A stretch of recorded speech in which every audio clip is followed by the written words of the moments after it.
Hello friends, आज हम बात करेंगे भारत की वो 10 सबसे लंबी नदियां जो पानी की कमी को पूरा करने के लिए जानी जाती हैं। नदियों के किनारे बसे ही मानव सभ्यता का विकास हुआ है। किसी भी देश का इतिहास उठाकर देख लिया जाए, नदियों के किनारे ही उनके प्रसिद्ध शहर बसे मिलेंगे।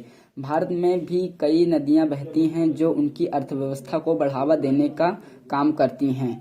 भारत की नदियों को दो हिस्सों में बांटा गया है। एक हिमालय से निकलने वाली नदियां जो सदा नीर होती हैं और दूसरी प्रायद्वीपीय नदियां जो वर्षा पर निर्भर रहती हैं।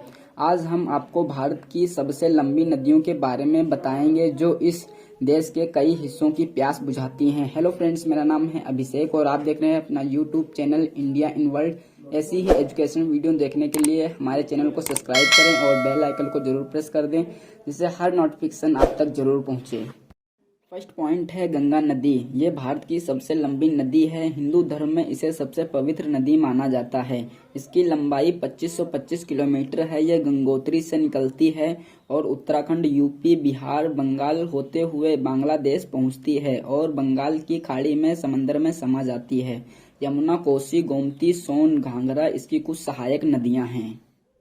Point number 2, Godavari. गोदावरी भारत की दूसरी सबसे लंबी नदी है। इसे दक्षिण की गंगा भी कहा जाता है। ये नदी महाराष्ट्र में तुंगकेश्वर, नासिक से शुरू होती है और छत्तीसगढ़, तेलंगाना, आंध्र प्रदेश से होकर गुजरती है। अंत में ये बंगाल की खाड़ी में समा जाती है। पूर्ण, इंद्रावती और सबरी इसकी सहायक नदियां हैं। इसके किनारे नासिक और राजमुंद्री जैसे शहर बसे हुए हैं। पॉइंट नंबर 3, कृष्णा नदी। महाराष्ट्र, कर्नाटक, तेलंगाना और आंध्र प्रदेश राज्यों की जल का मुख्य साधन है। इसकी लंबाई 1400 किलोमीटर है। इसका उद्गम स्थल महाबलेश्वर और ये भी बंगाल की खाड़ी तक जाती है।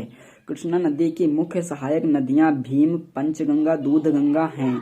संगली और विजयवाड़ा इसके किनारे बसे कुछ प्रमुख शहरों में से एक हैं।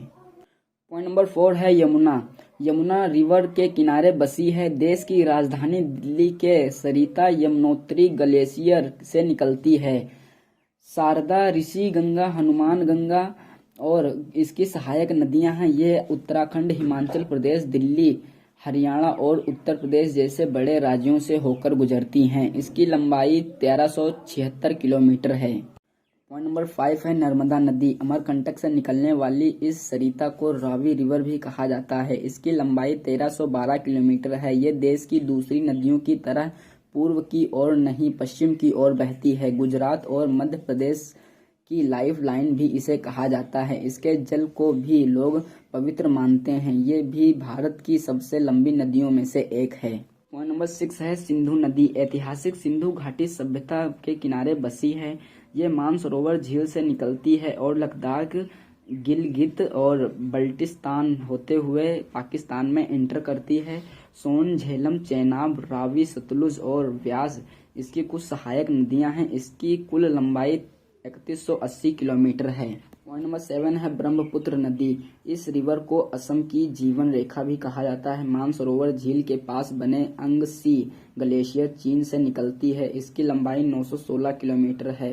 चीन में इसे यारलुंग रिवर के नाम से भी जाना जाता है। ये असम से होते हुए बांग्लादेश पहुंचती है और फिर बंगाल की खाड़ी में समा जाती है। पॉइंट नंबर 8 है महानदी। छत्तीसगढ़ के रायपुर जिले से निकलने वाली इस सरिता को ओडिशा का संकट भी कहा जाता है। इतिहास में इसने बाढ़ के जरिए इस राज्य को बहुत तबाही मचाई थी। इस पर बने हीराकुंड बांध ने इस पर लगाम लगाई है। माड़, इब, हसदेव, ओग जैसी नदियां इसकी सहायक नदियां हैं। पॉइंट नंबर 9 है कावेरी। ये तमिलनाडु की सबसे बड़ी रिवर है। इसका उद्गम स्थल पश्चिम घाटी में ब्रह्मगिरी पहाड़ी से है।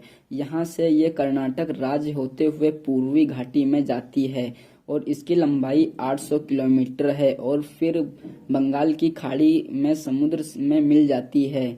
इसे भी पवित्र नदियों में माना गया है। पॉइंट नंबर 10 है ताप्ती नदी। ये भी प्रायद्वीपीय नदी है जो बैतूल जिले से निकलकर मध्य प्रदेश, महाराष्ट्र, गुजरात से होकर संबत की खाड़ी में गिरती हैं। पूर्ण, गिरना नदी, गोमाई, पंजारा इसकी सहायक नदियां हैं। यह थी छोटी सी एजुकेशन वीडियो दोस्तों। अगर वीडियो अच्छी लगी हो तो लाइक और सब्सक्राइब जरूर कीजिएगा। मिलते हैं नेक्स्ट वीडियो में नए टॉपिक के साथ। तब तक के लिए जय हिंद, जय भारत।